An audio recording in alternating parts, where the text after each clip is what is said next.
This episode of the World Soccer Talk podcast is presented by Sling. This week on Sling, you've got the next series of Copa Libertadores games, including River Plate against Fluminense. Next week on Sling is the next round of Euro 2024 qualifiers, as well as UEFA Nations League semi-finals, all the way through to the final, all of it on Sling. So definitely check that out in terms of those select games. I'm Christopher Harris. I'm the host of the World Soccer Talk podcast, and I'm joined here with my co-host, Kartik Krishnaiyer. Kartik, we're going to do something a little bit different today. We're actually going to talk about Champions League. Yes, we know it's not until Saturday, but obviously a massive game, Manchester City against Inter Milan. This week, CBS Sports have announced some of their coverage details, which we'll go through in a few minutes. But after that, I want to have a discussion. I want to find out more about the Champions League in terms of why for some, there's a love-hate relationship with the competition. A lot of fans or listeners may know or have seen, whether it's Barcelona fans booing the Champions League anthem, Liverpool fans, Man City fans, etc.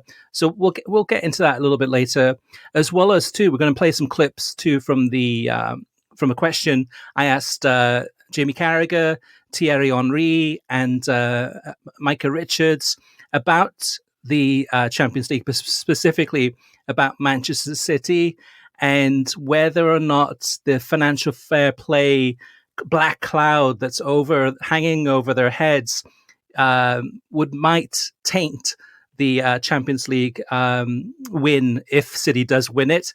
And if they do win it, of course, they get the treble. So we'll get to that a little bit later.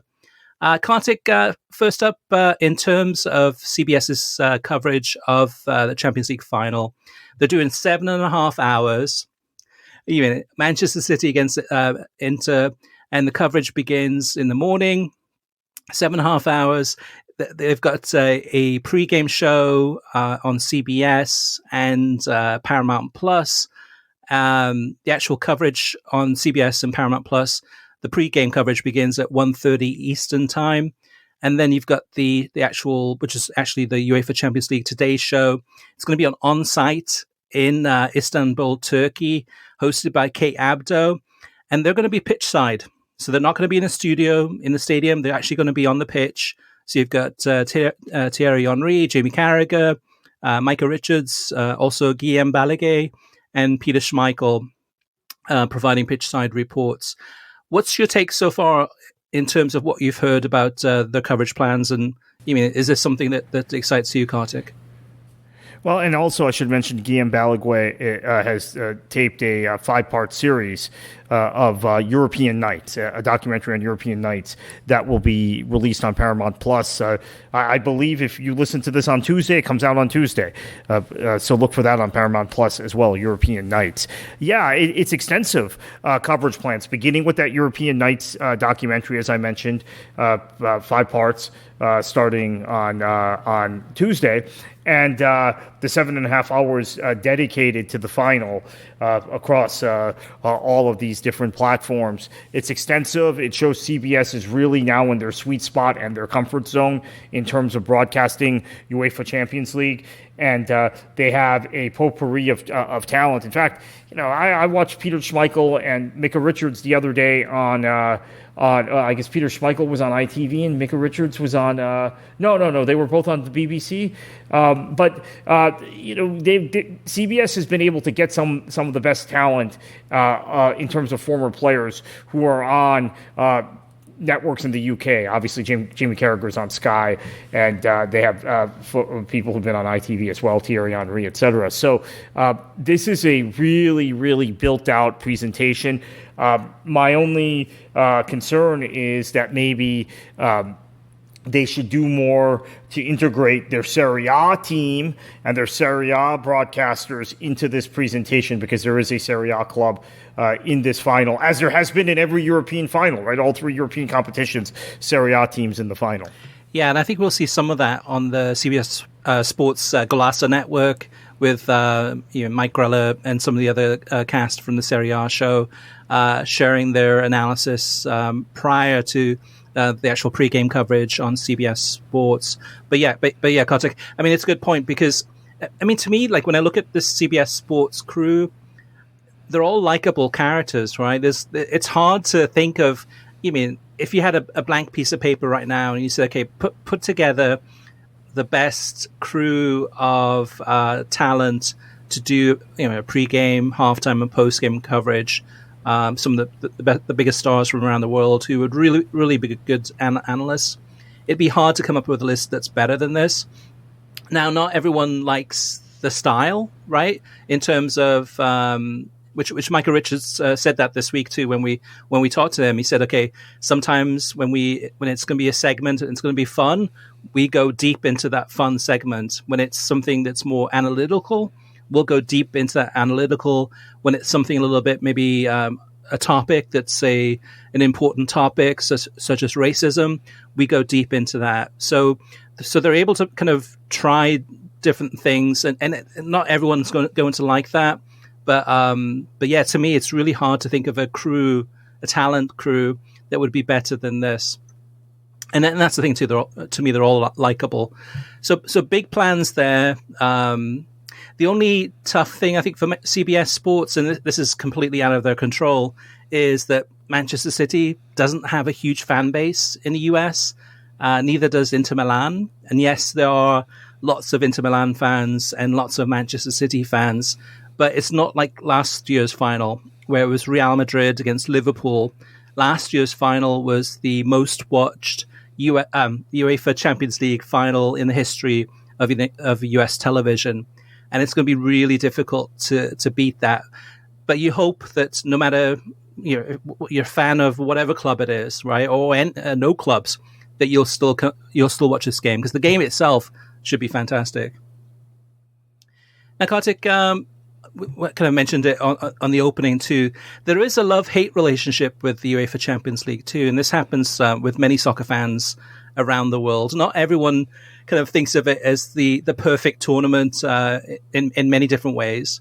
And I mentioned too that you do hear from time to time, you do hear fans booing the champions anthem.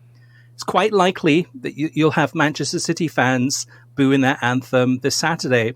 Now, Kartik, as a lifelong Manchester City supporter, how would you describe your perception of UEFA and how they run their business, especially when it comes to their financial fair play exploits? And can you tell us why fans such as City and other clubs boo that anthem? Well, financial fair play, I firmly believe, and we can get into a deeper discussion about this sometime, and maybe we'll get into a little bit of it on this show, is a mechanism that was designed to protect the established order, the established big clubs. It is great if you're Bayern or Manchester United or Real Madrid. It effectively puts a ceiling on who can challenge you and who can compete with you. And it favors economically wealthy clubs. I've made this point for years that let's just take the two prominent A clubs that start with an A in the Premier League, Aston Villa and Arsenal. Arsenal is always going to be able to spend significantly more than Aston Villa because they're in a wealthier area, they have much higher ticket prices, and they have a bigger stadium. So already when you apply financial fair play, there is a artificial ceiling on how aspirational Aston Villa, which is a huge club, traditionally massive club, the biggest club in the second largest city in Britain, or second largest city in England, whether they can challenge Arsenal. So I don't like financial fair play, and this is why a lot of Manchester City supporters don't like this competition and don't like UEFA. So, look, Manchester United fans, they claim they've suffered. I've seen all kinds of comments in the last 48 hours how they're suffering and City has bought this and they've struggled. These Manchester United supporters who are complaining, they probably have never seen their team finish below 7th in the Premier League, right? That's suffering, finishing 7th. Well, I've been through 3 relegations with Manchester City. I've been in a position where in a third division playoff, we needed a miracle, a Paul Dickoff goal goal and then stoppage time, all of this to just get back to the second division when we play Gillingham in a playoff final. Whose manager, by the way, was Tony Pulis. So I think financial fair play and UEFA are. Financial fair play is a scheme from UEFA to protect the big clubs. It protects Bayern. It protects Manchester United. It protects Real Madrid. It protects the clubs with bigger stadiums that have more commercial revenue and who, quite frankly, can charge more for tickets, except in the case of Bayern. I give Bayern credit on that. That's another reason why I think there's a love-hate relationship with the Champions League. I'll leave you on this note. If you're a Bayern fan or you're a Borussia Dortmund fan and you're used to paying certain ticket prices, you're a member of your club, you go to Arsenal. Let's say you draw Arsenal.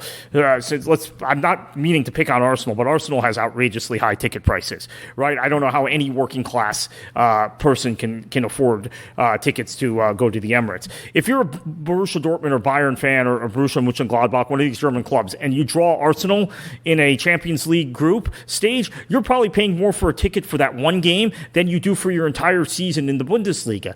And guess what? The Bayern fans a couple of years ago very rightly protested that in a very public way. So that's another reason why Champions League is something that I think rubs a lot of us the wrong way. Do you think, Kartik, that might have been when UEFA came up with the initial plan for financial fair play, FFP, that was unintended consequences, or did they intentionally try to protect the bigger clubs in the bigger cities around Europe? No, it wasn't unintentional. The biggest advocates for it right away was Bayern specifically. And you had Uli Hoeneß and Rummenigge sounding off about the amount of money at the time Chelsea was spending and what a threat that was, which is why I thought it was really kind of poetic when Chelsea won a Champions League final against Bayern in their own stadium. I personally enjoyed that a great deal. I thought it was a great deal of karma coming back on them. No, I think it was concocted to help the big clubs, to ensure also from UEFA's standpoint that it would always be the most marketable clubs in a position to win this competition. I can understand it a little bit from UEFA's position. You just mentioned they have an Inter-Manchester City final. This is not as lucrative as having a Real Madrid-Liverpool final last year, or having a Barcelona-Bayern final, or that sort of final. So this is partly a protection from UEFA to ensure that it's a big club competition, that it's the big clubs that dominate, and that way they can get more for media rights deals. They can get more in terms of travel and ticket sales. Do you think, in a way, though, too, this final will basically motivate the players and Pep, and whether they'll actually use that, or even with the fans, to motivate the fans to really give it their all in order to stick it to UEFA? Yeah, I think that now that City is in the position to win the Champions League against a very good Inter team, by the way, I don't like just the assumption in the English press that Inter isn't a good side. Serie A, to me, was the best league in Europe this year. So the fact that they didn't win their league and Manchester City did win the Premier League, which I thought was kind of an inferior league, at least at the top, to Serie A. Maybe top to bottom, the Premier League was the best league in Europe. I should correct myself. But I think at the very top, like the top 6 or 7, was better in Italy than any other league in Europe. I do think that this is an opportunity for Manchester City fans to stick it to UEFA, to get that monkey off their back. I mean, look, I think something that was very telling is Pep doesn't talk about Champions League very much. He has consistently taken the line that winning the domestic league is the most important thing, and that's his view as a former player. And he's now won 7 Premier League. Has he won 7 Premier League titles? I mean, he's won 5 Premier League titles. Man City's won 7, but he's won 5 Premier League titles. So, and 4 League Cups, and now 2 FA Cups.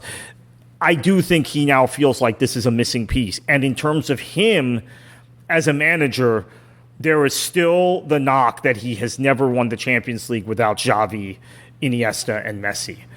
So at Bayern, he had 3 teams that were very good that got to the semifinals and lost. And at City, he's had some very good teams that have lost in the semifinals or the finals. So I think that's something for him personally he wants to prove.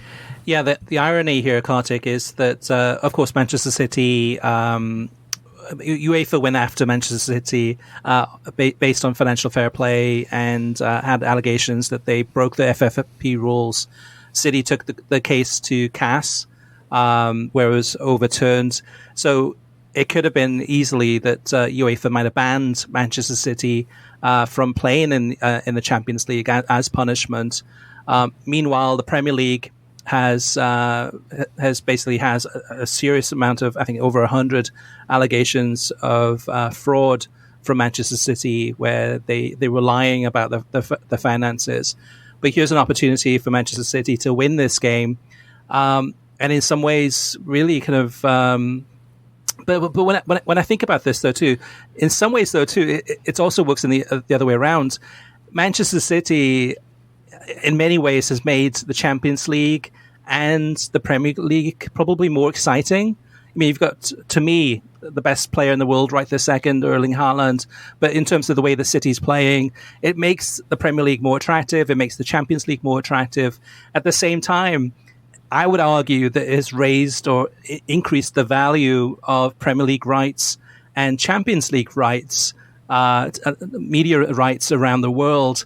So bringing more money into the league, giving more money to UEFA and to the Premier League, and yes, they share it with the different clubs that are involved. But so City has been targeted for breaking FFP rules. And on the other side, actually, what they've been able to accomplish has actually probably helped UEFA and the Premier League quite a bit. Yeah, and I want to separate the two things. Manchester City was charged by UEFA for violations of financial fair play.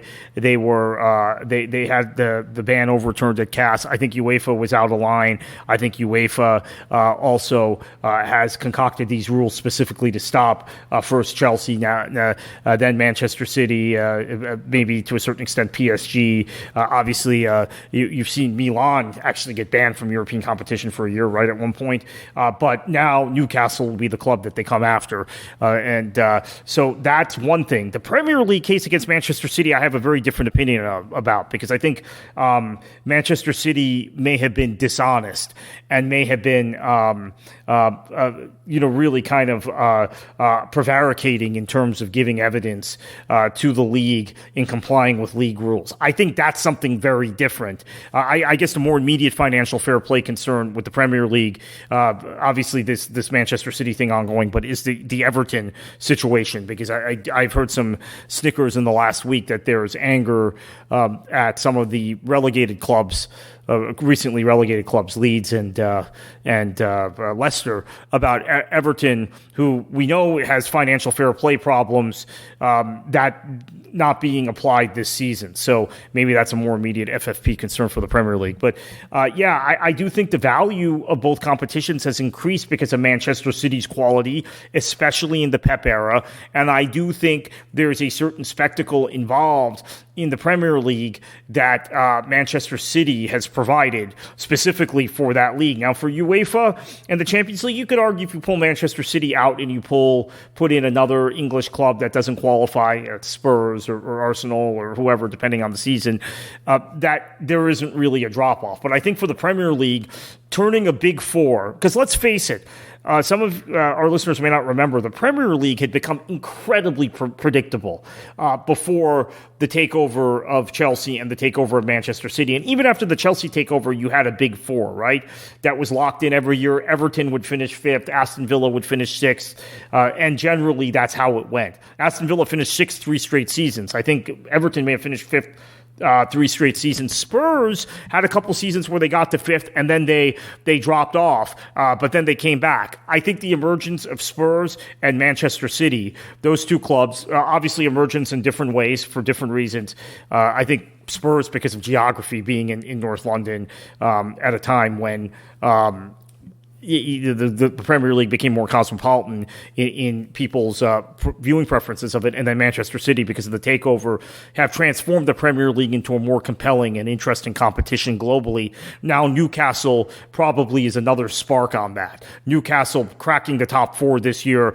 Newcastle has silly money, right? It has money that even makes Manchester City look poor.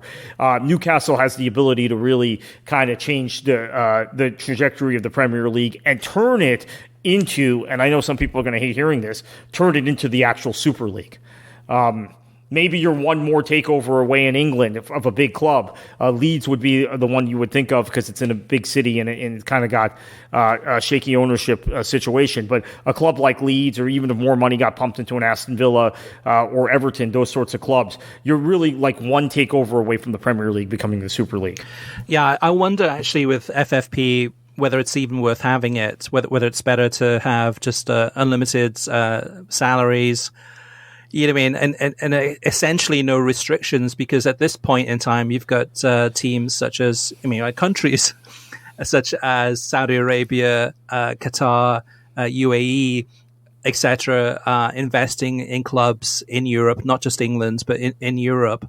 And I guess in a way, what I would like to see is some protection. So that, for example, if Saudi Arabia says, okay, you know what, Newcastle United, we've decided we're going to go ahead and sell the club. We're going to move on to, we're going to buy a different club and leave Newcastle, to give some type of protection so there isn't like a massive void left where nobody can afford whatever they were paying. But what's your take on this, Kartik? Is FFP, is it better to just to kind of rip it up and throw it out, or come up with something different or better? Or why do we need this? I mean, the market can decide. There's no great crisis of clubs going out of business in England. Now, in terms of there's no great crisis of clubs that qualify for UEFA competitions going out of business. I mean, there have been a few. There was a club in Romania a few years ago that qualified for Champions League, more than a few years ago now. It's been more like 15 years ago, that went out of business a year later. Okay? But this idea that spending has to be reined in is nonsense. Okay, we want investment in this sport. We want people to put their money into this sport. That elevates the sport. I have never seen something where in a capitalist system where you say, you know what, we really don't want investment. We don't want money coming in. I mean, it's the beginning of kind of the Americanization of European football. I mean, where you have all these artificial caps and these things designed ostensibly to promote competition, but in reality does the opposite. It prevents competition. It limits investment. This idea that stability is more important than the competition is a concept that I, quite frankly, do not understand, and I don't know why FFP even exists. Yeah, that's a good point. I mean, my thing was more protection as far as them going out of business, but they're not going to go out of business. But there might be a gaping difference. You know, our friend Stefan Szymanski consistently points out in his lectures, he's a professor at the University of Michigan, that there is no crisis of football clubs in Europe going out of business. He has numerous examples where clubs were in major financial trouble and they were bought. Bolton is a recent example, right? Wigan is a recent example in the UK. We have a number of examples in France and Spain in recent years. These clubs just don't go out of business.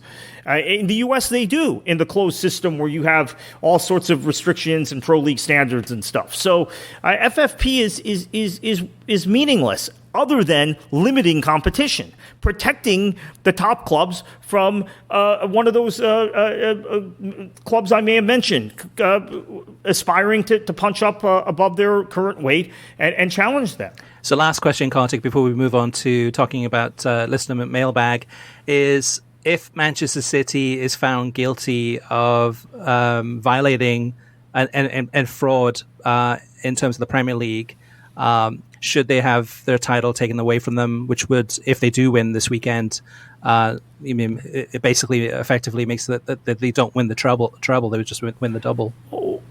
Well, it has nothing to do with that. This season is not one of the seasons under inquiry. In fact, Manchester City has been in compliance with FFP by any standard, Premier League standard, UEFA standard, since about the 2017-2018 season. Now, you could question whether the two titles Premier League titles. Now, we're not even talking about Champions League. Premier League titles are the one under Mancini and the one under Pellegrini. So that would be, the 11-12 season and the 13-14 season. You can question whether those maybe should be stripped and vacated. I don't like the idea of giving it to the second-place team because, if you're taking a team out of the competition, you then have to you would have to replay the competition, in my opinion. So I don't like if those titles were to get stripped, they would be vacated. But the reality is, I just did a piece for Beyond the 90 about transfers. And I can't believe the number of transfers that Manchester United and Chelsea have made the last couple of years, where Manchester City have been bidding for the same player and have backed off and said, you know what, we don't want to pay $60 million for Cucurella. You know what, we don't want to pay $40 million for Alexis Sanchez. We don't want to pay $45 million for Fred or whatever it was. So City have reined in their spending. They have reined in their wage bill, and they are very much in compliance with FFP. It has no bearing on this season. It has no bearing on these 3 titles in a row in the Premier League. I don't believe it has any bearing on the previous 2 titles Pep won either.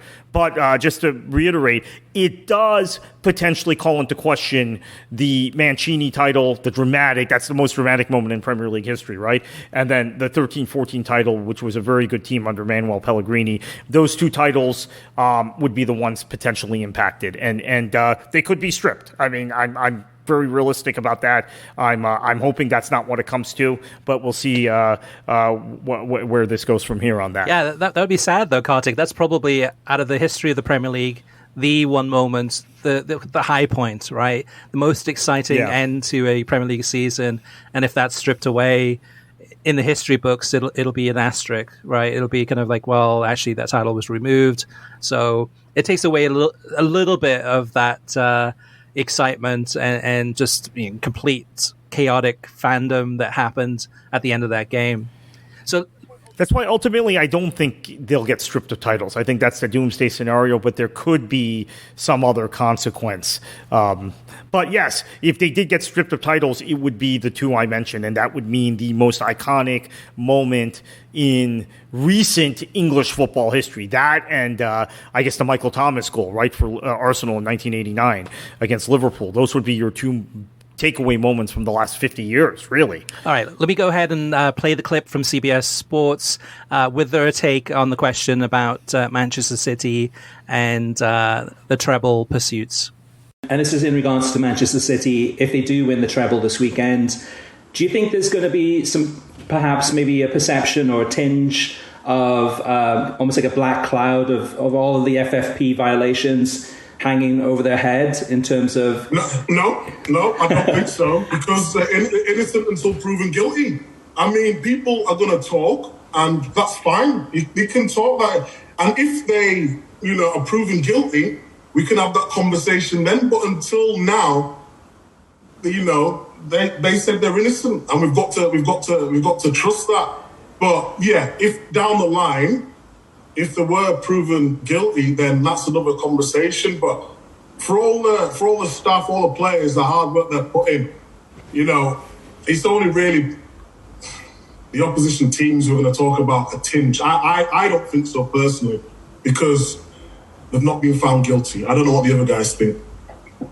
You think, Micah, if they are found guilty, they should have the treble taken off them? I think if they are found guilty of whatever it is, they should be a harsh punishment. Of course they should. I'm a big advocate of that. Definitely. So you're a big advocate of punishment? Yeah, I think you've got to be real, haven't you? If they are found guilty, of course, but they're not. So that's why I'm on the side of they've done no wrong. No, I'm the same, because I'm like, nothing comes out that if nothing happened, nothing happened. People speculate. If it's not a speculation anymore, then we can talk about it. I don't like too much to speculate. We always have those talk with Kate sometimes with the bracket and stuff like that. I don't like to speculate so much. So all I know, they play well. They can win the treble at the moment. Okay, Kartik, let's move on to listener mailbag. Mike has a question, which is actually a good segue. He wants to talk about the salary cap. And Mike says, what are your thoughts, Kartik, about a salary cap for European soccer? Having teams such as Bayern Munich and Manchester City dominate their leagues is not good for the game. I don't favor salary caps at all. I think that that's a restriction on trade. I think it is a way of suppressing wages. That's why salary caps are so popular in American sports. They say, and the fans buy it. A lot of American fans of American sports are very sheepish in their adherence to what owners tell them and what the NBA and NFL tell them. Salary caps are not because they want to create more competition. Salary caps are because they want to limit the wages of the players who are the workers. So I do not favor salary caps. I do think, Mike, though, the idea of a luxury tax like you have in Major League Baseball is something you could do. You could then put a tax on the clubs that overspend or spend more than others, and then that goes back into the pot, and that helps the other clubs. It's an idea that I think has worked well in Major League Baseball. It has made Major League Baseball more competitive. At one time, baseball wasn't as competitive, and you had the Yankees constantly winning, and other teams. The Florida Marlins bought a World Series effectively, right? They bought a team 1 year. And Chris, you might remember that, right? You were living down here at the time. So that has stopped because of the luxury tax. I think the luxury tax has really worked in baseball, where there are still teams that spend a lot more money than others, but there is a pot and there is revenue sharing. And so if you have a luxury tax, you can then increase revenue sharing. The Premier League already it shares revenue in terms of TV and league place better than the other leagues in Europe. In fact, Leicester probably came out of this season having been relegated with more revenue than, let's say, Inter. Well, Inter's in the Champions League final, so that's a bad example. But Atalanta, who finished fifth in Italy, right? Well, actually, we did an article about this at worldsoccertalk.com last week, and the amount of TV revenue that Barcelona got from La Liga. You mean all the billions from around the world? The amount of revenue that Barcelona got was equivalent to what Nottingham Forest got at the end of the season. So that just gives you an idea in terms of... Yeah, there was one season not long ago, I remember I wrote an article about it, where Juventus got less television revenue from all their competitions than Bournemouth had. Yeah, that just gives you an idea. I mean, now a lot of these European clubs, I would argue, spend their money better than the Premier League clubs. You mean in terms of... You can look at Everton as a perfect example. Of what can go wrong. Yeah, that's an extreme example, but correct. Right. Yes. All right, let's move on to Dan. Dan wants to talk to us about MLS Season Pass. I listened to your take on the Apple announcement. I think what's most important is who made the announcement. Apple is a public company, so they can't lie in an announcement like that. My guess is that the free offer of the MLS Season Pass brought questions from investors, as opposed to any worry about criticism within the soccer community. So the game here is one that's played by other streaming platforms. They speak to subscribers, but not revenue. The real question is, what percentage of subscriptions are bought and how many are free? We have to take at face value what they've said about subscription and viewer numbers. The announcement was intended to mollify investors, in my opinion. They will have to figure out how to keep subscribers when free trials end. Yeah, and Dan raises some good points here. I don't completely agree with it. I think there is within the sports community, I wouldn't say soccer community, but in terms of sports media, where we're hyper focused on viewing numbers and which leagues are doing better than other leagues. And Dan mentions too that not to focus not to take at face value what they've said about Apple has said about subscription and viewer numbers. Well, the reality is they've said nothing about subscription and viewer numbers other than that they're happy and it's above expectations. So that's something completely different to me. It's just them saying, okay, we're happy. But that's very, very vague indeed. Dermot says there is obviously a problem with the take-up in subscriptions as far as people signing up.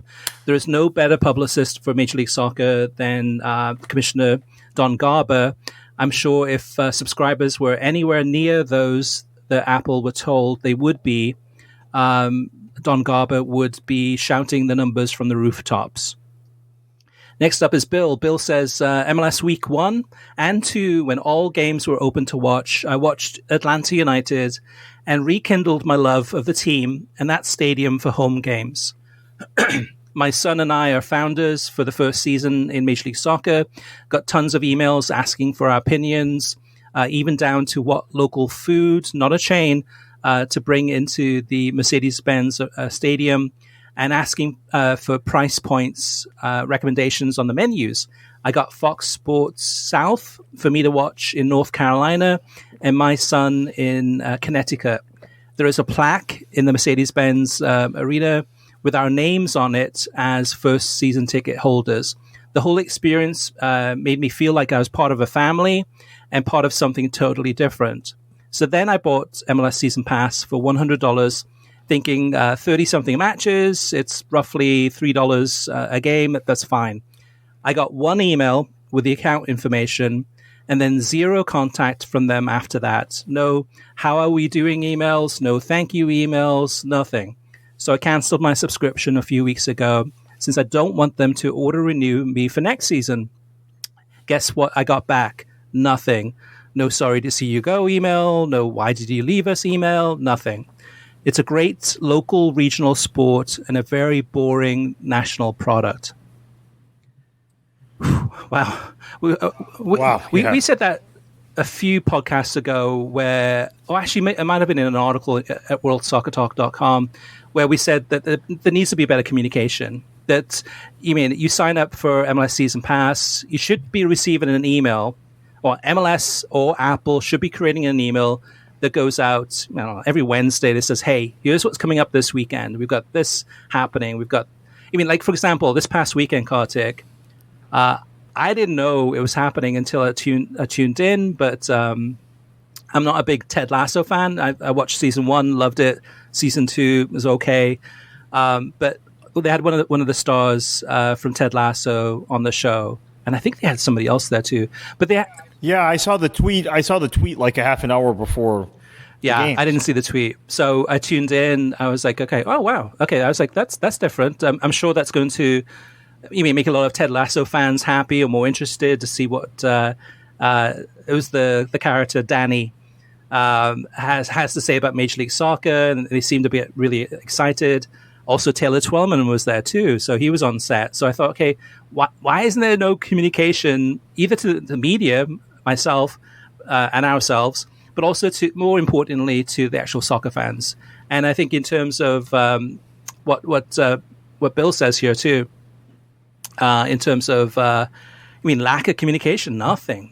And I think what it may be is just everything was so last minute that's one of the things they didn't get around to doing. And hopefully in the future they do. But who owns that email address? So when you subscribe to Apple TV, you're subscribing through Apple. So then does Apple have permission then to send you emails, updates? They do it through the phone. So I would think that they would be able to go ahead and actually email. But then MLS would be the ones creating the content. But I don't know. So it's I have other subscriptions through Apple TV, and I get email updates from them. Okay. Maybe it's an MLS relationship thing potentially. I don't know. It could be maybe Apple thinking that MLS should do it, and MLS thinking that Apple should do it, or it's just something they haven't gotten around to doing. But good points by Bill, and we've heard that from a lot of people too. That a lot of fans that have been around a long time just feel that they've been shortchanged, unfortunately. Next up is Dave. Dave says the Apple statement that was played on last week's podcast is bizarre. Did they feel pressure to dispel opt-out rumors? The statement shuts the door on that as a medium-term concern. But who seriously thought that Apple would terminate its experiment in the first few years? As a rule of thumb, good news communications are heavy on data and light on puffery. Strong data speaks for itself, while weaker data is supplanted by adjectives and spin. Kartik's Peacock example resonates. Their statements became much more direct once they achieved strong results with the World Cup and Premier League, etc. Providing no specific data while taking no questions sends a clear message, a very surprising misstep if early results are objectively strong. Jairzinho says, I have purchased the MLS season pass because I thought this would be the best way to support Major League Soccer with all they do offer, while not always having the means to go to games on a regular basis. The lack of blackouts, magazine shows, and MLS Next are huge pluses to me, and that is before the Leagues Cup, in which is heavily anticipated as someone who grew up with Liga MX as the only visible domestic league prior to Major League Soccer.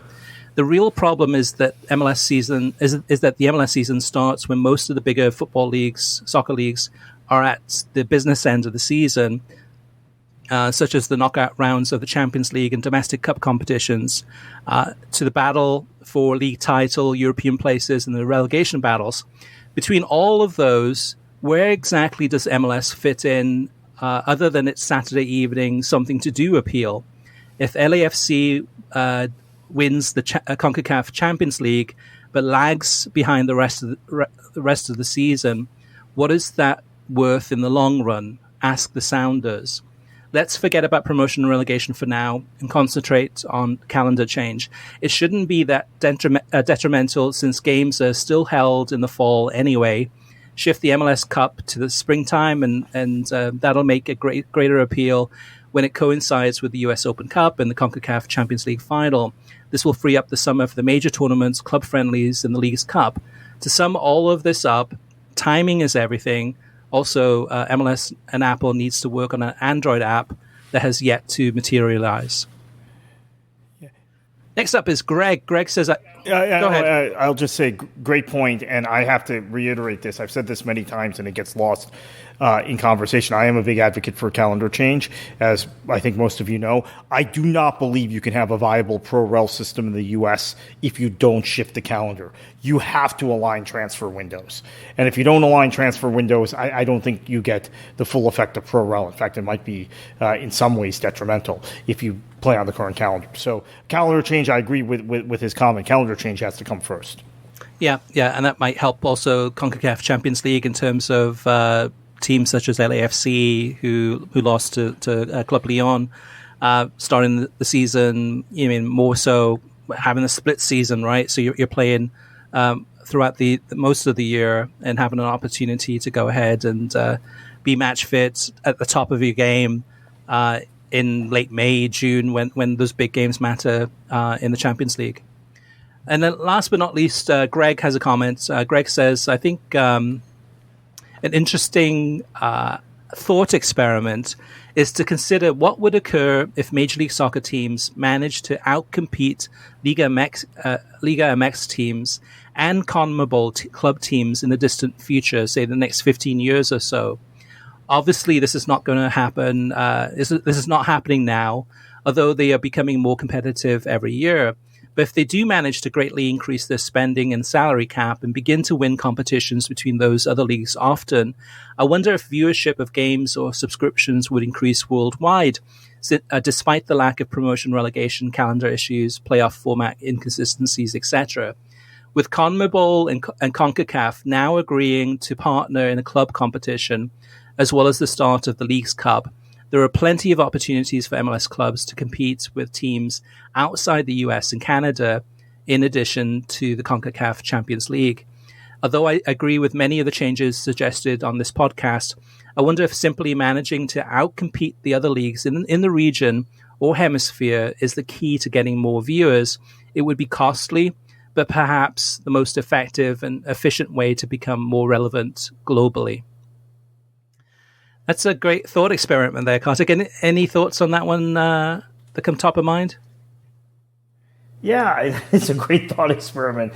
And I do think you have a real opportunity to create, if MLS were to get to that level, the sort of competitive club framework you have in Europe, right? And the sort of synergies between leagues that exist with UEFA competitions, and just kind of governance throughout throughout this hemisphere to be equivalent to the governance in Europe. Yeah, I think we're still far off that, though, in terms of just the gap between MLS and even Liga MX right now, right? So you look at you look at the best team in Major League Soccer. I mean, was it LAFC? Would it be New England Revolution right now? Would it be FCC Cincinnati, based on how they're playing right this second? And then you look at Liga MX and look at Club Lyon, who pretty much, I mean, it was a close game over the two legs, but ultimately they won both games across both legs. But those Club Lyon's arguably not the best team in Liga MX. I mean, whether it's Chivas or Tigres, etc. So, I mean, that's one gap to kind of narrow, is just even with Liga MX. And I think Leagues Cup is an attempt at that in some ways, is that MLS is looking at Leagues Cup, saying, okay, I think they're more concerned about more focused on trying to win over the fans, trying to get more Liga MX fans to become fans of MLS teams, and to get basically a race for the dollars, to try to get more of their dollars from their pockets into Major League Soccer rather than to Leagues Cup. But however, one way of doing that, though, too, is for MLS clubs to do really, really well in Leagues Cup, to actually show Liga MX fans that they can battle with these Mexican teams and maybe perhaps go all the way and win the title, and that would win over a huge part of that fan base. South America is, I think, a different story in terms of whether it's the teams from Brazil or Argentina, etc.